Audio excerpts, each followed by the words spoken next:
This is The Discourse with Dr. Ken.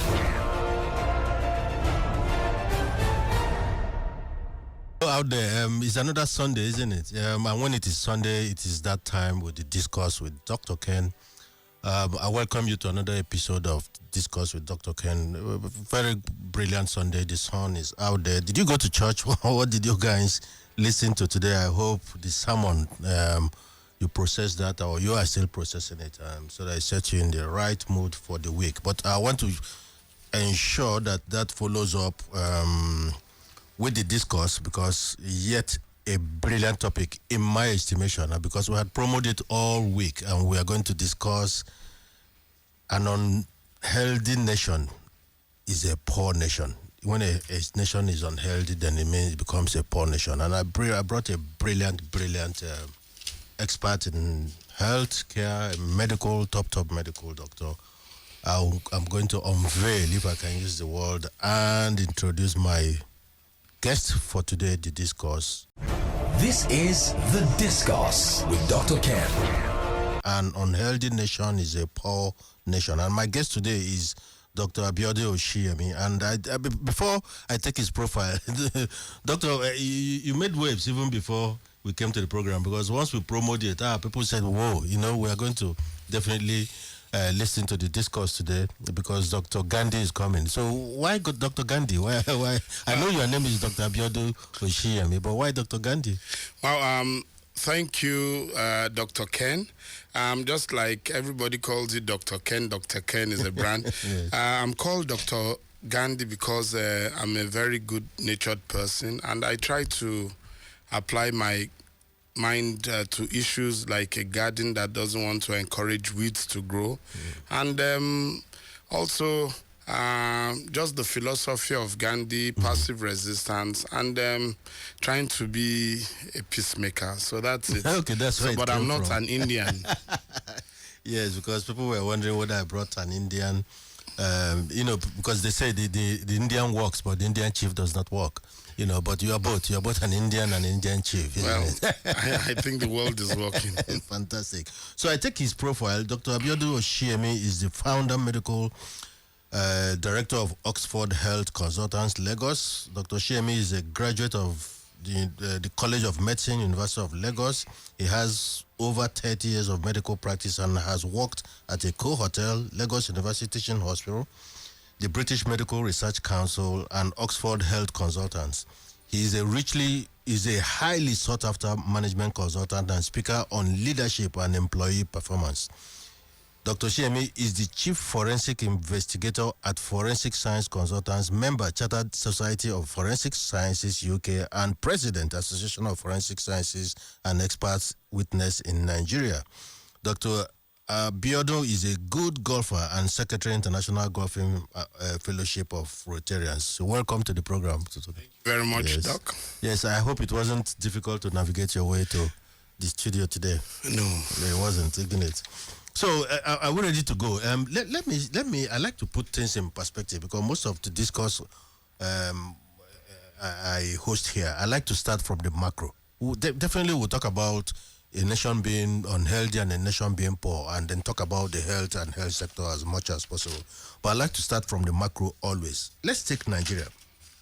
Why do I say so? Nigeria still lags behind in the WHO 15% recommended budget for health sector.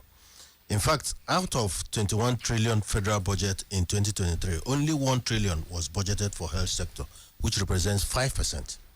In 2024, of the 29 trillion federal government budget, 1.3 trillion was budgeted for health sector in 2024, representing 4%, 1% less than 2023, in fact. So the question is, how can we impress it on government to understand the importance of this sector, the importance of health?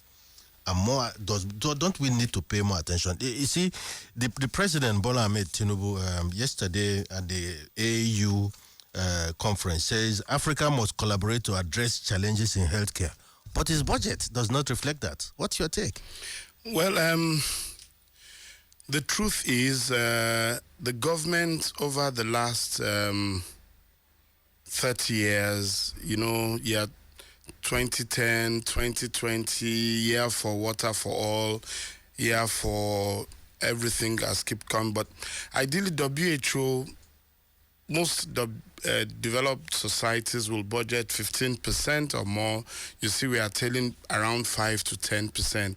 Our GDP is just about $2,500 per person. So it means if you multiply this $2,000, it means perhaps if any of us just buys we can't buy land, we can't buy a property, and we can't send children to very good schools. So it means government keeps trying, but with our 200 million population and the kind of GDP we have, we cannot be called developed enough to meet this rates set as standards of 15%. What I'm just saying is that we don't have the capacity and capability unless we address this sector. But there are other sectors that are competing. So I think government have always had good policies. Government have always had one of the most intelligent health ministers. But the challenge is, how do we prioritize? We don't have solid educational system, solid infrastructure, solid security, and all this must be solid even for the health systems to work. So when you put health systems, if you don't have solid structures, they are going to steal, loot, and destroy such centers. And so you can see is a triad of failing to thrive system. There must be a balance. And so I'm saying, as much as government is trying, government is also suffering from fake drug, fake equipment, and poor outcomes. In about the 167 countries that are ranked in the world in terms of global health system, Nigeria ranks out of 167, 157. So sorry, out of 167. Out of 167. We rank 157. Yeah, but that is just the health and health systems ranking for 2023. Okay. Nigeria ranks 157 out of 167. So it means we are going on an improvement curve. So we are going northward. So that makes me happy. We were worse. But that's so this is available if you go online and just Google global health system. So we are ranked 157 out of 167 nations. The predicament I see here is that everything should be relative. In a country with this kind of situation where that is looking dire, I get you. The resources can always, in economics, it's always scarce, isn't it? And there's a pull and push factor there. But listen, people have to be healthy. People have to eat. People, before you begin to talk about you are going to the moon and other things, you have to.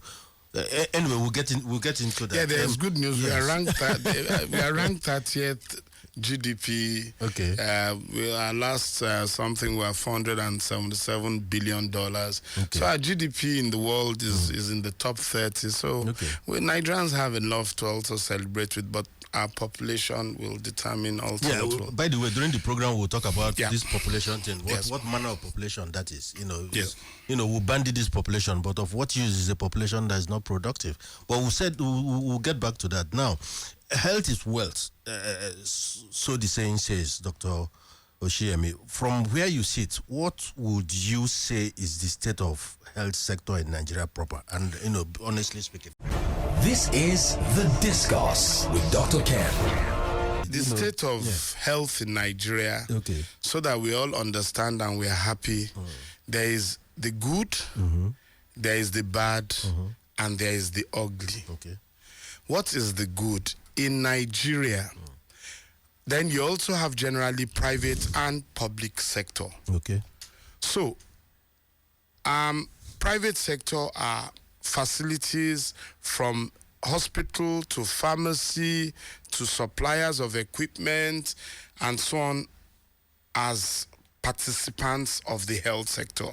So the good is in Nigeria, especially in the southwest, some part of the southeast and south and Abuja, you can have very good world-class facilities owned by private. I'll not mention name, but in Lekki, in Ikoyi, in Abuja, in Metama, in Port Harcourt, in Rivers, and you can have hospitals that you have expatriates and international people flying in to work. There is actually a hospital in Lagos Island, has been established since about 1970, and they do heart transplants. So that's the good. You also have government hospitals, which I would like to speak on. National Hospital, Luth, Ibadan, UCH, these have also been centers of excellence before, and they still have things. And so that's the good. Now, what is the bad? You have hospitals that they don't even have doctors, that nurses are understaffed. In Nigeria, the ratio of doctor to the population of 200 million is worse than 1 to 10,000. The one for nurses is worse than 1 to 30,000. So where you have one doctor to cater for about, you can do the math, 200 million divided by 10 will be 200,000, and divided by 100 will be 20,000. And so even if we have 70,000 in doctors in Nigeria, over 60% have left the country. So that is bad. We don't have the capacity, we don't have the capability. Now, when you start moving to the extreme areas and rural areas, nobody wants to go and work in rural areas. Every geopolitical region has rural area. So you don't have this capacity. So I'm saying that the bad is we don't have enough doctors. Then what about bed to population? We have 200 million people. So Dr. Shem, if I hear you, I hear more of the bad than the good. Then the ugly is that we have fake drugs. People are consuming fake drugs.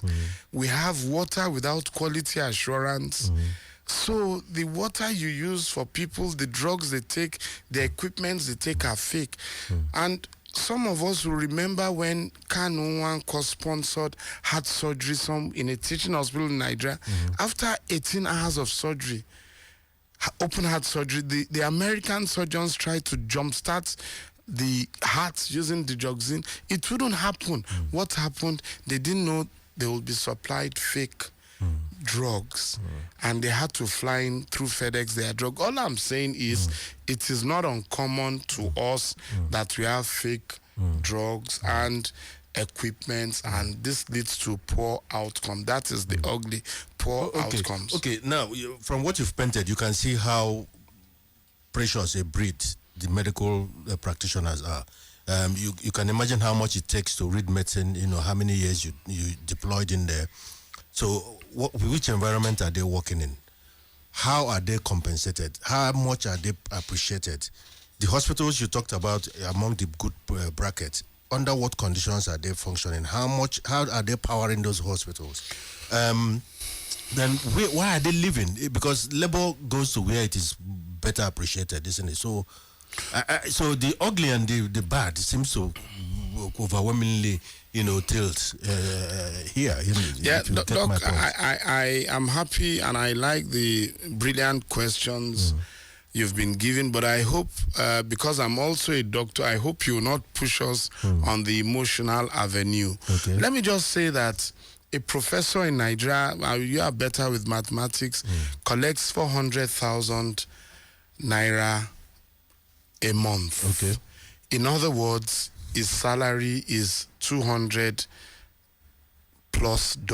a month. Just 200 and something dollars.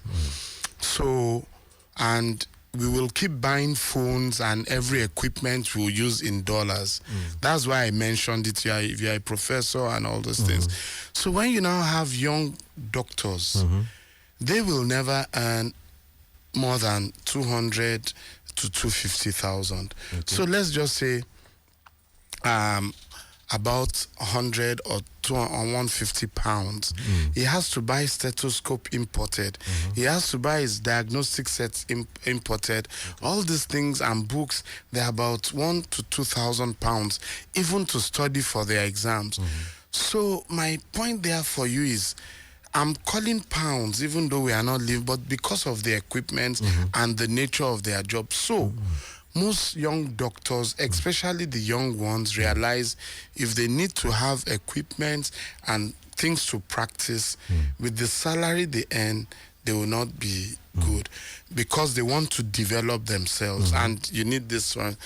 And then secondly, when you also look at attracting people, because medicine, you have super specialists, heart surgeons, when you want to attract them, they want to come and you say, I'm going to earn. So whereas in America, you may earn $20,000 to $30,000 a month.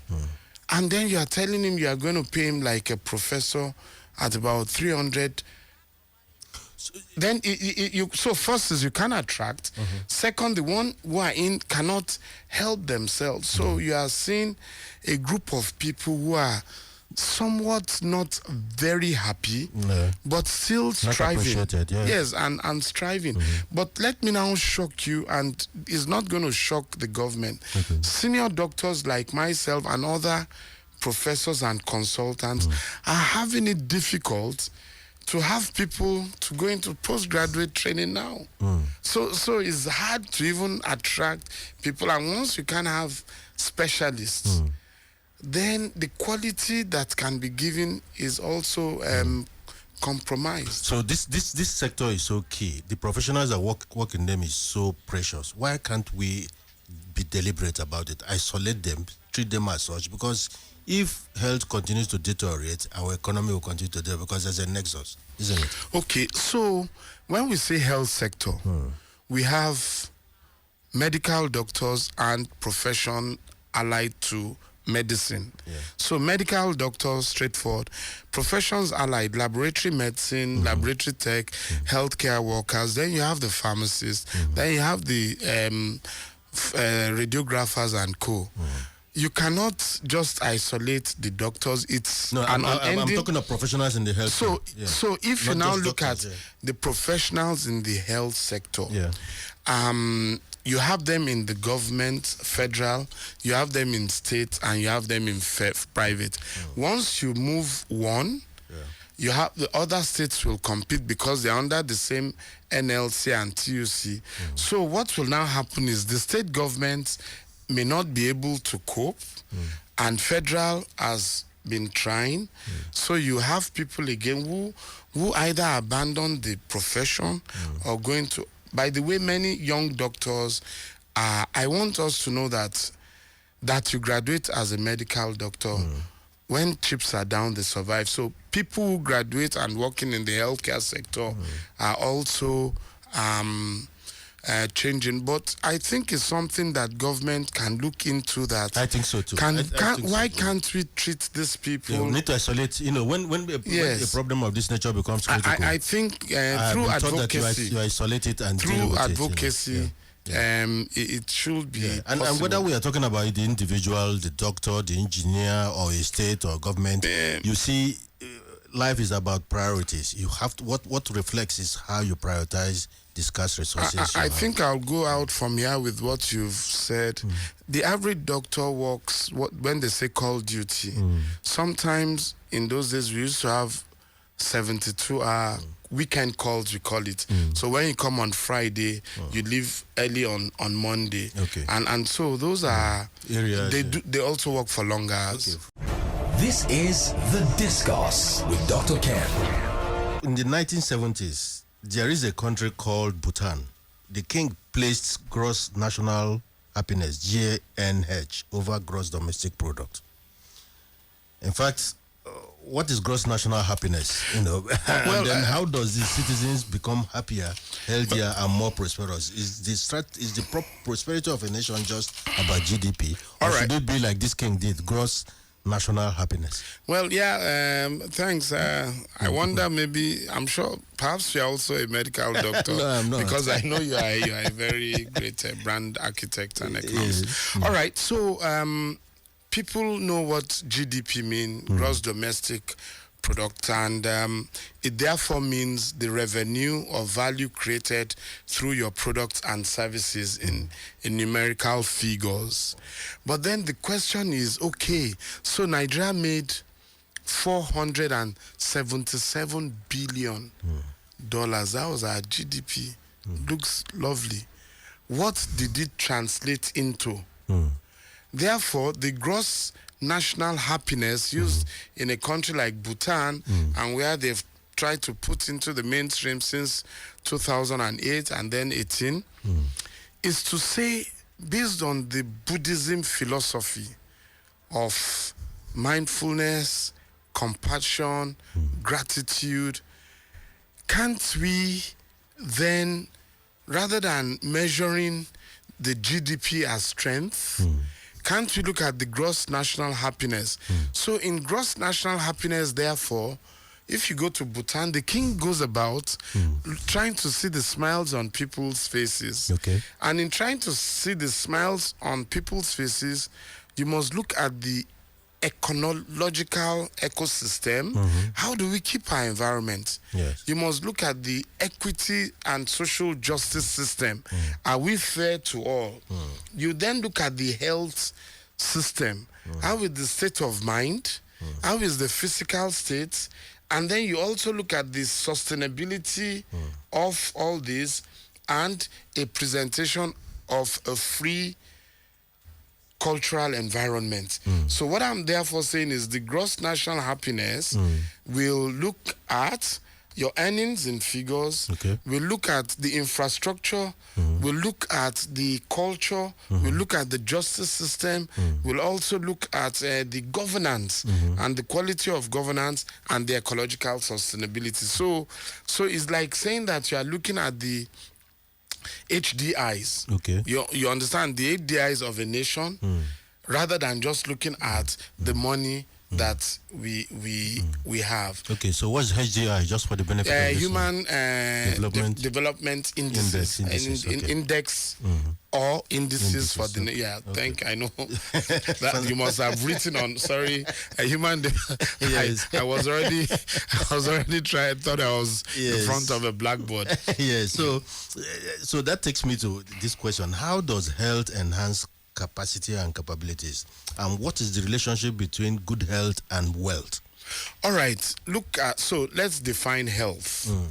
Health is the state of mental, physical, and social well-being, and not merely the absence of illness or diseases, according to WHO.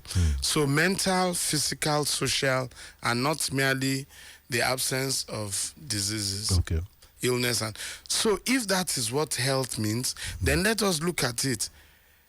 If you have a king in a country or a queen in a country, and the physical health is such that the person cannot cope for work, it means a queen who used to be very active, will no longer be productive. So from the definition, therefore, let us look at a sportsman like Tiger Woods, who earned millions of dollars per annum playing golf. After his injury, he couldn't play professional golf again, and his earnings diminished. We can also look at a professor who, if he has Alzheimer's or dementia, he earned his money from sharing knowledge, and with the Alzheimer's, he no longer can cope in the class. His ability to earn diminish, and it happens with football. I'm sure you people know that great club, Glory. Once their players get injured, the earnings and other things is affected because of their position. So in a nutshell, if a person's state of mental, physical, and social health is compromised, he will not be fit to earn, and you can therefore see, I'm sure your next question may address that, how this being unhealthy can then translate to productivity and performance. Yes, Remember, I'm going to go. we said we are 157 out of 167 in ranking. Yes. Yeah. So now we are still hovering around mental health. You look at situation like in Lagos and many other urban cities of Nigeria. You can see the behavior of Okadas without helmet, bus drivers and conductors. That has impact on society. And, there's a lot of conversation. Once mental health is being discussed, what comes to my mind is when I go to the street and the roads, I see a lot of this. So is there any connection, there? Okay. How will we address the mental health of Nigerians? Again, there is the good and the ugly. Okay. The good side is Nigerians used to be the happiest nation in the world, but they've now dethroned us. Another nation, maybe Cameroon or one other nation, or maybe Philippines or one country in the Middle East, in the Asias overthrew us, or Europe, but we used to now. Happiest because over time, they have exposed us to what you call stressors, and we have been desensitized, and they call it tolerance. Okay. So if somebody has asthma and you want the person to get out of it, or an allergy, you expose them to the bugs, the stimulants in beets, and they start developing tolerance to the stimulants or the allergens, what makes you allergic. So over time, they've introduced us to no lights, no water, nothing, and Fela sang Suffering and Smiling. So you see, as I'm in this studio, if the light goes on or anything, no problem. Yes. So don't worry, I'm sure we know that song, Don't Worry, Be Happy. So that made us the happiest. But then what is the bad? The bad is most of the people in Lagos and other side have the slums and ghetto. You have people who are on drugs. You now have Loud, Colorado, Baraga, things we didn't have before. And then this lets you see abnormal behaviors. People now not only abducting, kidnapping, beheading, and that is how the state of mental health has been affected, not from drug abuse to drug misuse, then to being poor. And I hope we all agree that when you are poor, your state of mind is destabilized. And even no romance without finance. How do you keep a relationship? How do you marry? So you have people whose mind is lost, hope is lost, people have gone into drugs, and so on and so forth. So I've only limited it to the mental side of health. So that's what is happening in Lagos and Nigeria generally. Most cities in Nigeria. That yes, we are coping. Because we also, remember, we have Niger jams.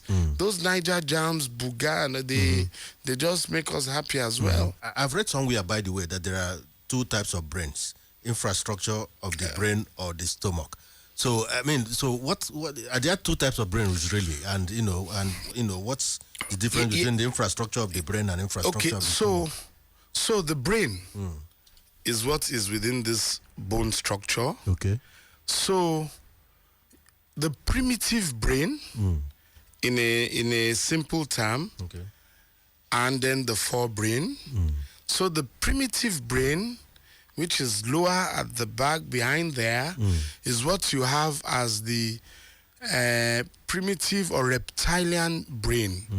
Those are the brains that have let animals preserve themselves for so long. Is the fight, and flight brain, survival brain. Okay. You can't train somebody to cooperate when the building is burning. That whenever you see bomb or you hear the noise, just cooperate and don't panic. No. So animals have used that, and human beings who have that high in brain, primitive brain, that is the brain where you say you are thinking at the reptile.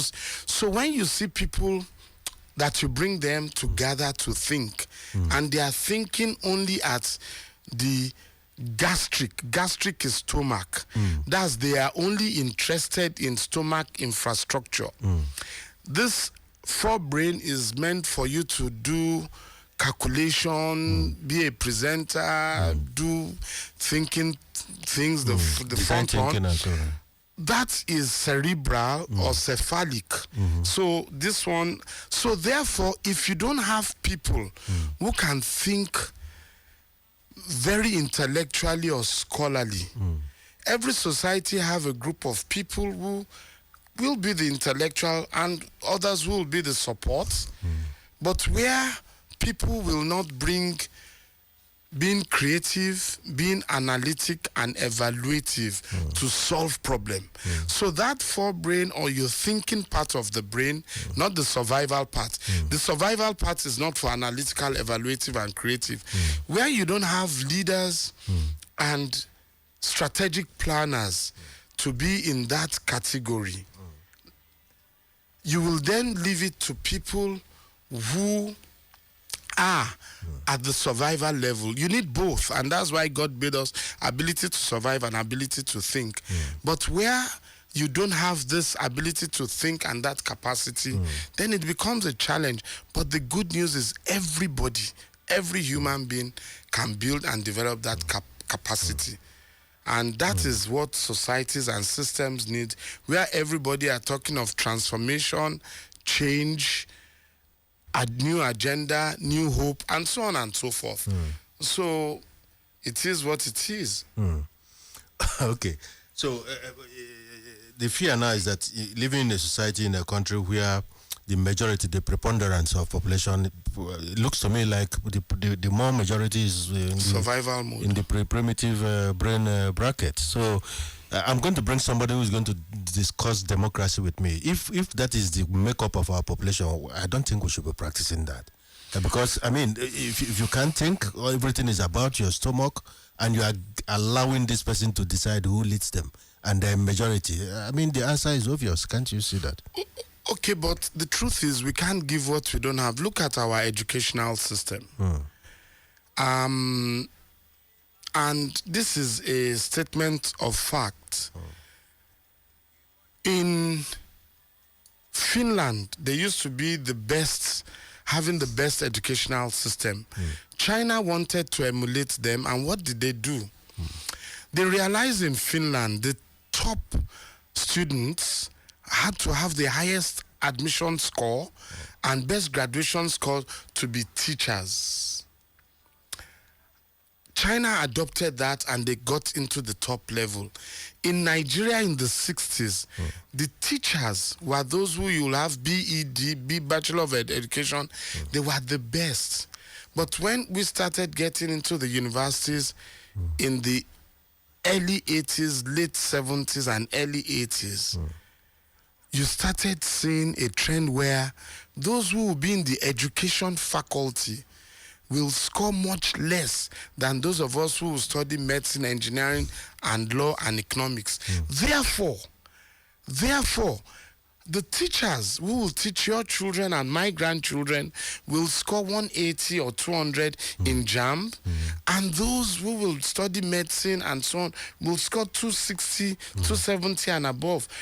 You can see it's like an inverted pyramid sort of, if you want to do progression. I get you. So what I'm saying today, so that we are clear, those who will be studying education, those who will be going for NC and so, their scores will not be the highest of minimum of 300, over 400 in JAMB. Rather, it will be those who are having low scores, and this will be the teachers. Whereas I'm saying in Finland, America, and so on, they will ensure that those who will be in education will be the best. Unless we flip it, or unless we follow that. I mean, just imagine someone who will be teaching school children, cannot differentiate what lunch, when you have lunch, breakfast, or dinner. You know, you have youth corpers who were posted to some schools who couldn't read. And I'll not mention the school in the island of Lagos. They graduated in physics and they couldn't read. We've had a level 17 teacher in one of the states. On TV, the governor told her to read a sworn affidavit. She couldn't read it, a level 17 teacher in one of the states. Therefore, all I'm saying is our educational system has to be corrected, so we will have more people who will be discussing and thinking at an evaluative, analytical, and creative, strategic level than this. Because, I mean, I'm sure you're aware with what I'm saying. Yeah, I'm aware. And that's why I said earlier Yes. that government has to be deliberate about these situations and these problems. Now, we have a message, a couple of them, but let me take one. You know, this guy is already is in your sector, the healthcare sector. And, of course, in anger, he has left the country. And he's saying that those days before he left, you know, when there's an application for vacancies, the person looking for experts would be overwhelmed with the sheer number of people who come. But just before he left, you would advertise and nobody comes. And even those who come, you cannot find any.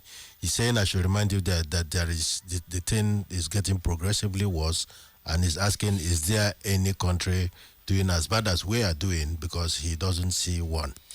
I want to thank that doctor. He's telling the truth. I was also corrected just some few months ago when I was doing a strategic session for some team of consultants.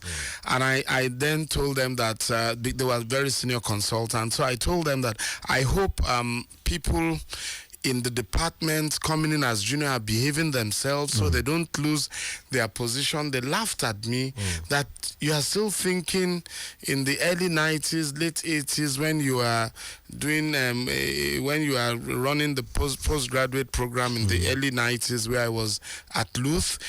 They said now they want people, nobody is coming up. So he's telling the truth. Okay. I had lost sense with reality at the time. I'm no longer losing sense, but I don't know countries worse than us, but sincerely in Luth and many teaching hospitals, people struggle to enter surgery.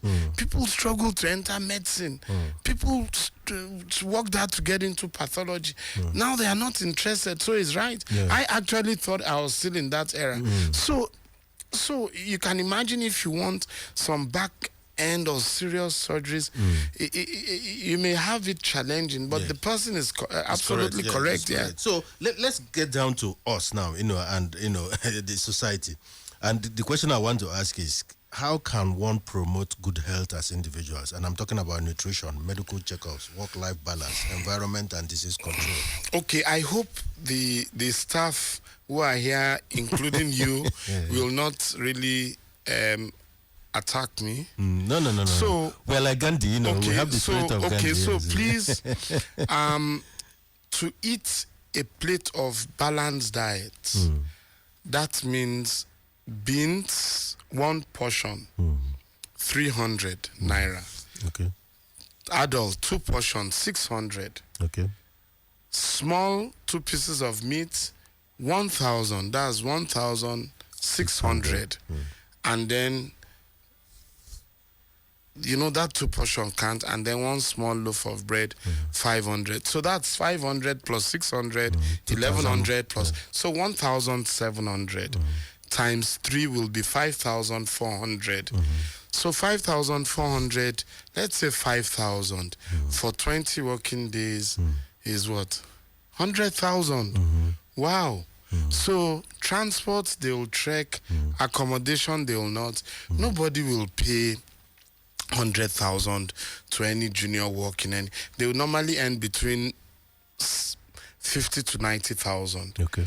Now I'm trying to be as modest. So the truth, therefore, is I think people should be crowding to eat. So people crowd to buy bags of rice. People crowd, but the good thing is, let's avoid luxuries now. Okay. What will therefore be the alternative to beans? Maybe millet. What will be the alternative to rice if rice is expensive? Maybe gari. I hope gari is not very expensive again. So nutrition for the Nigerian, then they say, try fruits. I learned when I sent someone to buy apple, big apple now is 500 for one. So an apple a day makes the doctor awake. So I don't really know how to let people take balanced diets, but they have to. My solution will be move away from exotic to value. So rather than taking shrimps and all those prawns, just take something that will still have this. You see, I'm struggling. Yeah, I can see you're struggling. But that's for nutrition. Okay. But for health, for fitness. So for health, a health being, you need good food. Yeah. You need exercise, sunlight, air, and of course relationship. Okay. So for the exercise, you don't need to afford a gym. If you walk in a building with 4 stories or 2 stories, you can during lunchtime do 1 hour of going up and down. So that one is straightforward, or just walk.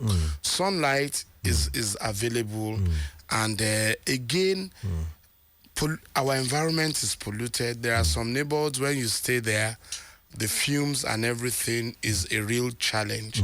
So, but let's make it as simple as such, but that Nigerians and government should come and help us so that we'll be able to have adequate food. In most Western countries, there is oversupply of food. You see, I didn't even mention milk. I didn't mention any of those, but because I'm talking to local and common people, carbohydrates, protein, and fat is what makes balance in moderation. That's where we should be. Okay, but my argument, for example, is that Nigeria is not suffering from scarcity.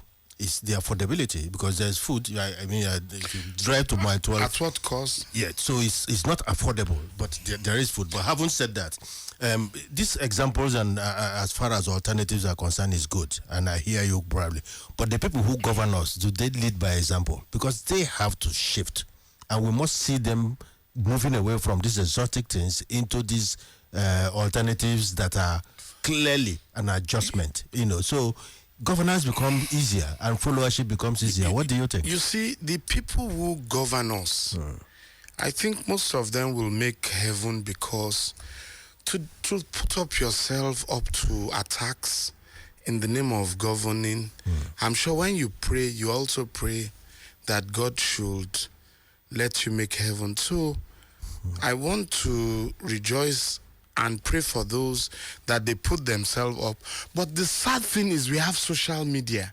Do you know there are so many parliamentarians, civil servants, and senators and governors and administrators who also are struggling to send their children to help their community, to give endowment, but there is something called narrative in social media.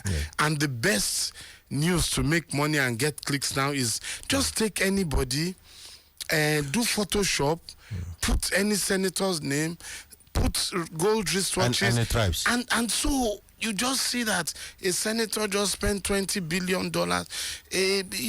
So there are so many, and unless we fool ourselves, social media is the biggest driver, and they can paint a narrative of legislators, and believe me, you will be looking at anyone to I'm trying to say so. But having said that, when you say those who are governing are not leading by example, I didn't suggest that. I'm saying, didn't suggest yes, that. I'm saying if they lead by example, if they take these alternatives and demonstrate it, seems so to this be. This is what I now. Yes. You didn't say so, and you didn't even attempt to say so. Yes. So I'm talking of narrative. Okay. So just now imagine that the social media is showing narrative. There was a governor who actually in a northern state who actually makes sure his child is going to a state-owned school.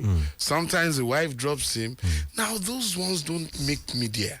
They don't get clicks. So unless our media also have a narrative of projecting some role models that will change this narrative. There must be a minority, aren't they? Because you see, I listen. You know that I do perception engineering, so I understand what narrative is. If you lead by example, it will be clear.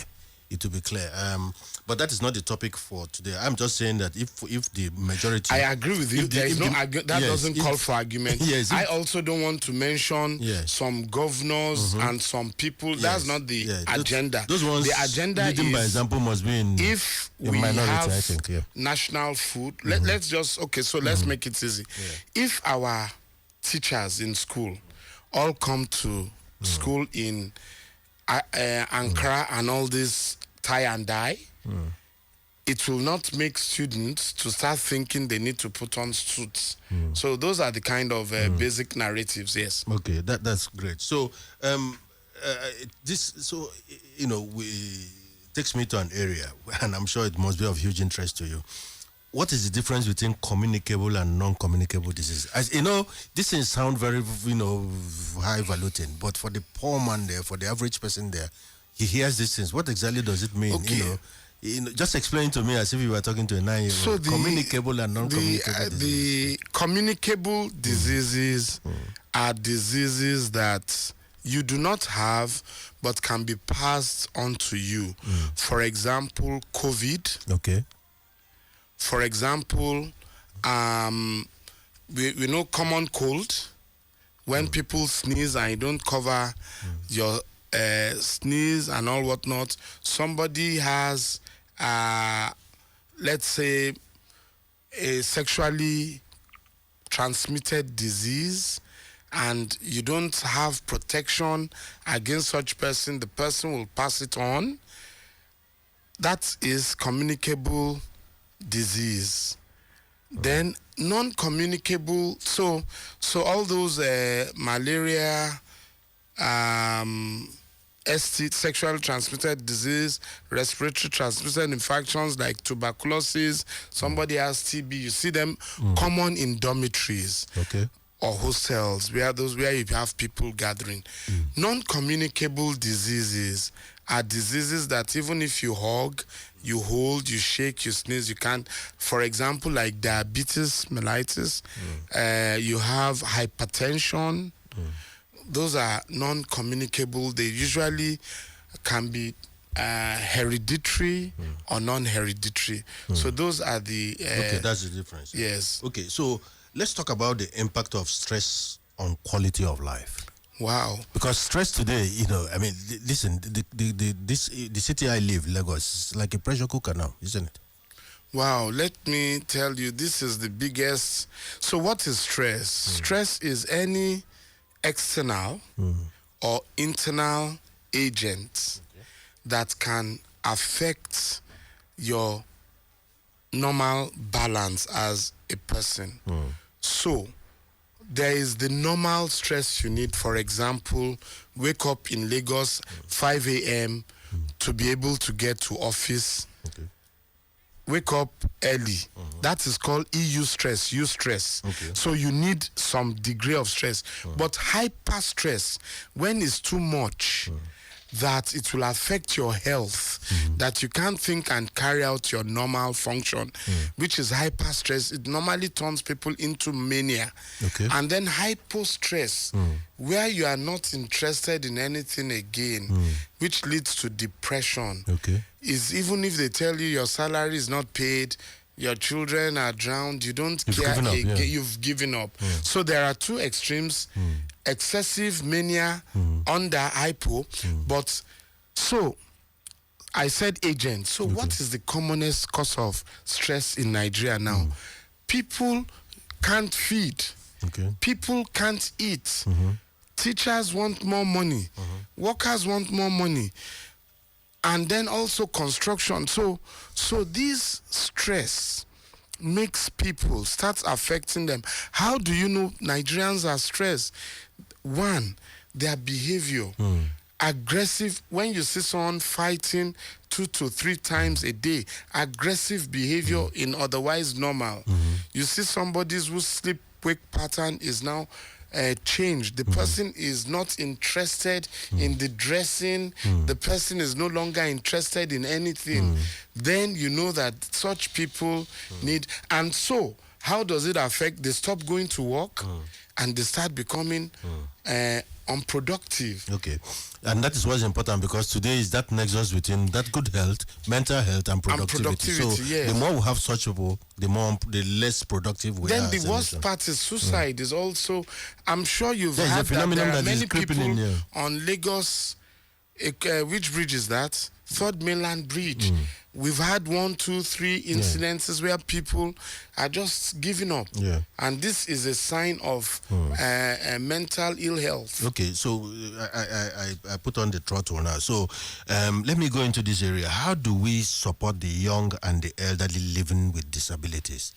This is something we don't discuss sufficiently in Nigeria. Okay.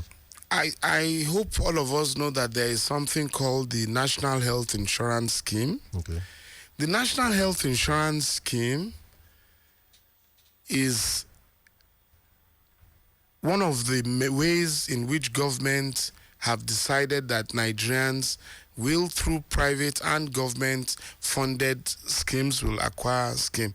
Now, under the National Health Insurance Scheme, we have ages 0 to 5 that are meant to be cared for by government. That government will provide free health for every child in Nigeria, ages 0 to 5. And then also those with disabilities in Nigeria, government, and then of course another category, prison inmates. But the challenge I have is that disability is anybody who has a form of use of function, partial or total. Okay. Partial or total loss or injury of part of the body. So I don't know how government has been able to capture that, because people living with disabilities are one of the people I love most, because they do not only have ability, they have super ability. For example, a person who is visually impaired will normally have good ability to smell, and they employ them to smell perfumes and co. It means they are assets. The same, just different capacities. So, but without... So it's an area we need to pay attention. Yes, that... And turn disability to... a lot of encouragement. Okay. And also for our children, the greatest number of deaths is between ages 0 to 5. Is it? We have high mortality and mortality rate. Okay. So government has started by the NHIS scheme. They should now drive it, and this will bring prosperity to the land. Okay, now there's a question I have to take. They have so many, but this one is still asking. He said, listen, doctor, do we now consider rice and beans as exotic and luxurious food as opposed to millet? And how many persons eat these alternatives you have outlined? The truth is, this is a discussion and is not a prescription meant to be a prescription. When Fela Ransom Kuti, late Fela Ransom Kuti, sang many years ago, he described eating bread as a load packer eating his skull. So, eating rice in Nigeria is rice is our staple food. Okay. So let's start from that. Rice is our staple food in the north and south and party. It is now unaffordable. Okay. Therefore, if your staple food is unavailable, I'm trying to say it's no longer staple, it's no longer common. And so cheaper alternatives maybe. And what are the cheaper alternatives? So the parboiled and the bag rice, which is 60,000 for 50 kilo, is unaffordable. But in Gambia and other countries where I live, they have variety of rice, ofada, broken rice, couscous. I don't know how much couscous is, but what I'm saying is even rice has categories. It has categories. Everything has Everything has categories. So again, I go to governance, meaning that people who govern us should move away from the upper category and join us in this local category. Yes, you agree with that? Just to lead by example. Can help people by regulating importation of certain stuff. And them by themselves leading by example. I keep emphasizing on that. You know because why? I think that's the easiest way to lead. Once you ban it, everybody is in the same boat. Okay. Once you ban it, then everybody, but rice and all these beans, they have different categories. Okay. You know, baked beans, roasted beans, black beans, and all this. I get that. I'm just saying that everybody should be in the same boat. And the best way, because I've led people, the best way to lead is by example. I have no doubt about that. So let's go to drug addiction. How does drug addiction impact on professional earning capacity? Okay, so we may or may not know, but we must commend the NDLEA. Nowadays, they've been doing a lot of publicity. Okay. EFCC, they've been doing a lot of publicity, busting places and busting people who are now, and couriers who are now selling this. So imagine somebody is a medical doctor and will be treating people. He can easily now have access to loud. Even if you watch some of this social media, some guys are protesting that Indian hemp is now from 100 naira per wrap to 400. Do they want to kill them? Do they want to put them out of substance? So imagine that boldness that we have communities. Maybe they're using Indian hemp as medicine. This is The Discourse with Dr. Ken. Imagine professionals going into it, young people going into and that's it. our workforce. And that's our workforce. And they are displaying them. And that is a profession some people are now doing. So you can see that we need to put more, government must keep putting more things to discourage, and health sector needs to keep advertising. People who are riding Okada, they are meant to be commercial road drivers. People driving buses, we don't do breath tests to see if there is a drug on your breath. I have lost friends and relatives because they took carelessness of the other person. And if you go to Igbobi, in those days when we were practicing medicine in the early 90s, there was a ward. I don't know, it may still be there, where you see a lot of Okada accidents with spinal cord fractures. That is the youth of a nation dedicated to injuries.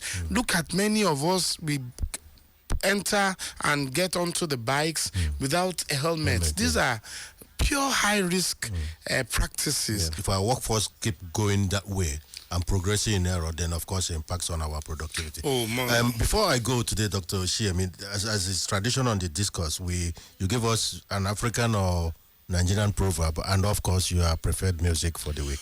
All right, so I don't need to think about the Yoruba one, which has to do with health. Okay.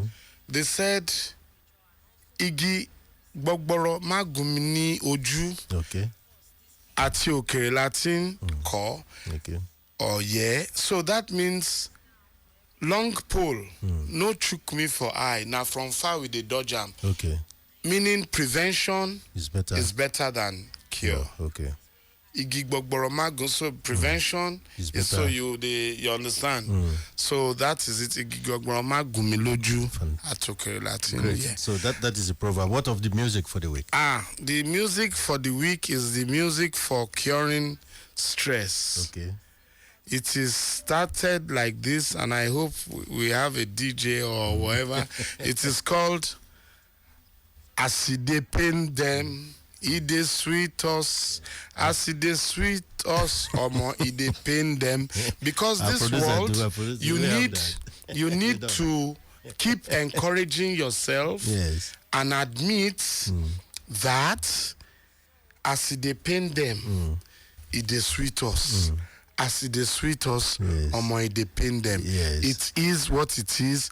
You need that if you are a footballer. Okay. I am a Manchester United supporter, So I need condolences. to keep my sanity. To always celebrate glory. So if you are a football fan, it shall be well.